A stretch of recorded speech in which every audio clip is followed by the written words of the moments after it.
These are my Minis and Maxis. Let's take a look. We have the C64 Mini, which was the first mini version or emulated hardware version of the C64 and did feature 64 classic games. I guess the games are a little different than the one in the US and UK. And the main point of criticism was that the keys don't work. So this was really a bummer because many people wanted to program in BASIC and the keys just didn't work. And the second thing was the joystick, or the lack of. This abomination can't really be called a joystick because it even breaks, stuff like that. So let's open this up and take a look.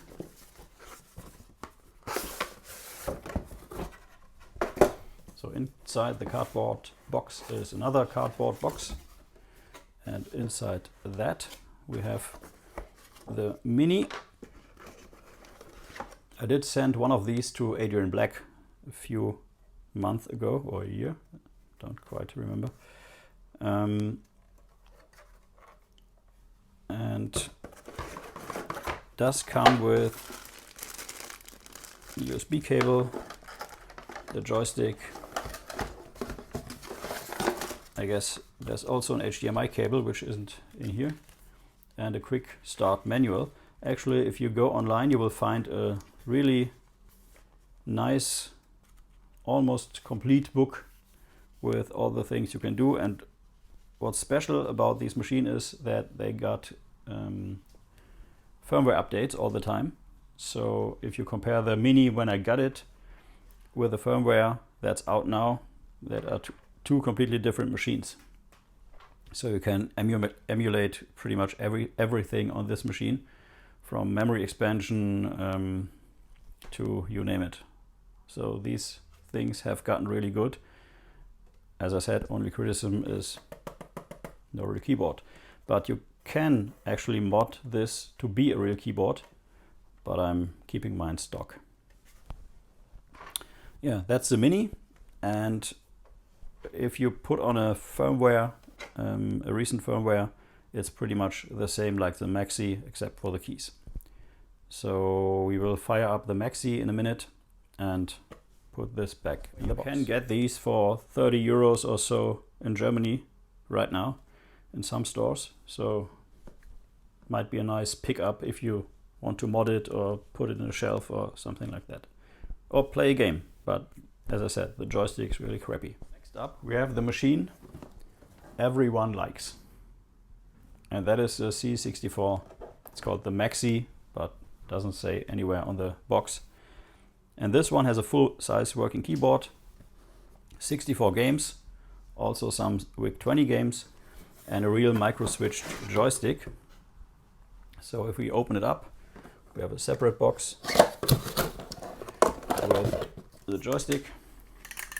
And as you can hear, this one is clicky. And that's good. Isn't clicky everywhere, but it's clicky enough to at least pass as a joystick. In terms of material, we also got a USB cable and an HDMI cable and a quick start reference guide. And again, you will find a more in-depth manual online as a PDF, which is quite nice. As for the machine itself, well, it just looks nice. If you turn it around, you have the C64, still doesn't say Maxi anywhere. It's from 2019. This is a pretty low serial, 8274. And the keyboard just works. It's not the greatest keyboard in the world. And I do like my special keyboard, which I have on one C64, better than this one, but it does have a real pressure point. So you know when you push the key, but it doesn't feel like a C64 keyboard. It's a little hollow, if that's the right description. And it just says the C64 up here. This is pretty much the same machine as the next one, so we are unboxing the next one and we'll fire up that. So next up we have the most recent addition to the retro games family, and that is the limited edition, the C64. It's the VIC20, and this comes in the standard VIC20 cream color, even with a cream color joystick, and it's pretty much the same like the C64 Maxi. Let's turn it around. Has a different box design.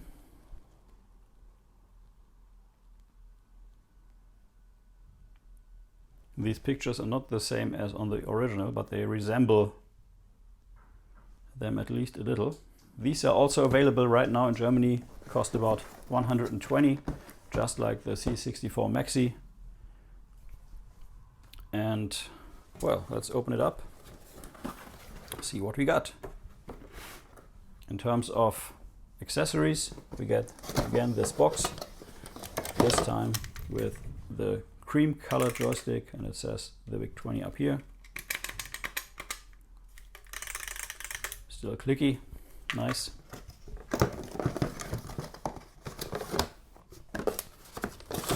Also got a quick start guide, or quick guide.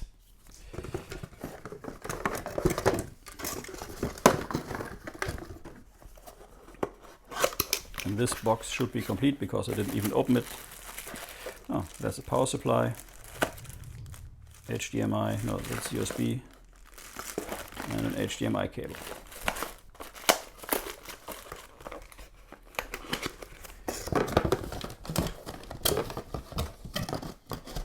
If I remember correctly, I did put a recent firmware on here, so this should be the most recent update. With this you get the PET style keyboard, and I had a VIC20 with exactly these keys, or at least this kind of print, the big characters from the PET, and I did sell it at some point. Also had the 9-volt simple input right here, not the round port like on the C64 for power. And this is a serial number 37. Didn't notice this until now. Wow, that is pretty low. Wow, it's a 37. Yeah, I ordered this the moment it was announced, just like the Amiga 500 Mini, which was announced a few weeks ago as of this filming.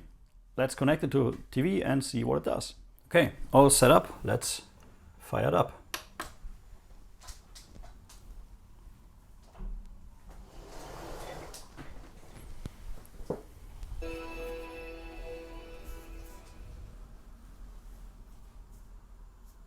And this boots up real quickly. I did set it so I would start in basic instead of the carousel. If you want to go to the carousel, you have to push a button down here and exit to carousel mode, and then you get this carousel. I'm pretty sure you have seen this on other channels before, or maybe even have one yourself. And you get a collection of C64 and VIC20 games, and you can always see which is which down here. So you can see this is a VIC20 game, and obviously you can see it on the graphics most of the time. And this, I guess, has some extra C64, no, VIC20 games. Here's a super classic, which is Boulder Dash, one of my favorite games of all times. California games, of course. We have Cybernoid, which is a nice shooter.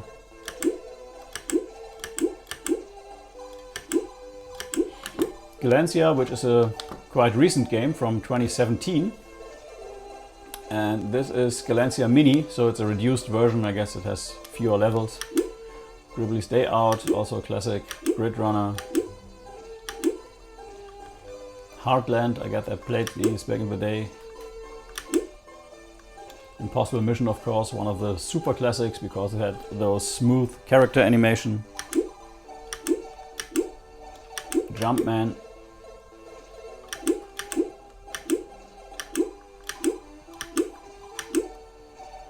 Nebulous. Netherworld, which was, I don't quite recall, a precursor or follow-up to Whizball. Paradroid, one of the real great classics. Pit Stop 2, of course. So there are quite some nice games on here. Robin of the Wood, I played this a lot. Speedball 2. This is not the most impressive Speedball version, as you might imagine. There come the ST and the Amiga version to mind. Spin Dizzy, a game we talked about in the, or will talk about in the software segment of this chapter.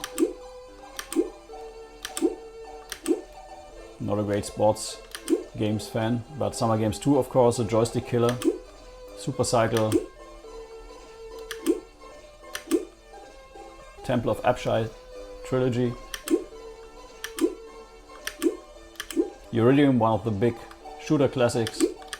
Winter Games, World Games, so they did really put on some of the classics here.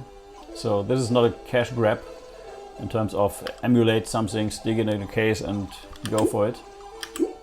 I think they really did put a lot of attention to detail into this. And I would have loved the Mini to have a working keyboard, but this was their initial vision, or the C64 version of it when they started their Kickstarter back in the day. Yeah. So let's maybe start a game.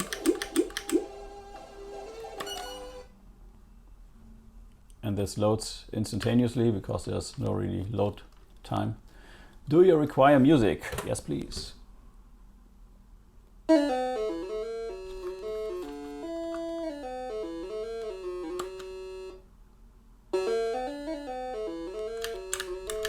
And that key up here, that black key. Ah, interesting. Okay, so I guess I have to switch color to get through the various doors, which seems to be okay. And I died. Yeah, I'm not the greatest player. I love to write games, but I'm not the greatest player in the world. So that is the VIC20. Let's get to the basic prompt. You can, of course, switch this to C64 if you push the menu button, go to Options and I guess Device Settings, Computer Model. Then you can also choose that we now want to have the C64.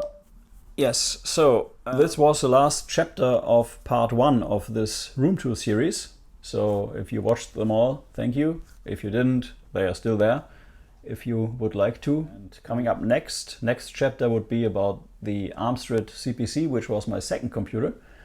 So this is all I have in terms of C64 and VIC20. As you may have noticed, I don't even have a real VIC20 right now.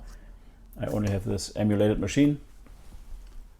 But that's good enough for me because I don't have an emotional attachment to VIC20s at all, but I do to the C64 series of computers. So that's it for now. Thanks for watching. Next video will be, I guess, Retro Packages 2, and then we will have a look at the C64 handheld, which I'm building. And yeah, if you haven't already, subscribe and like and do things. Really helps the channel, and looking forward for the next videos. Thanks for now, and bye-bye.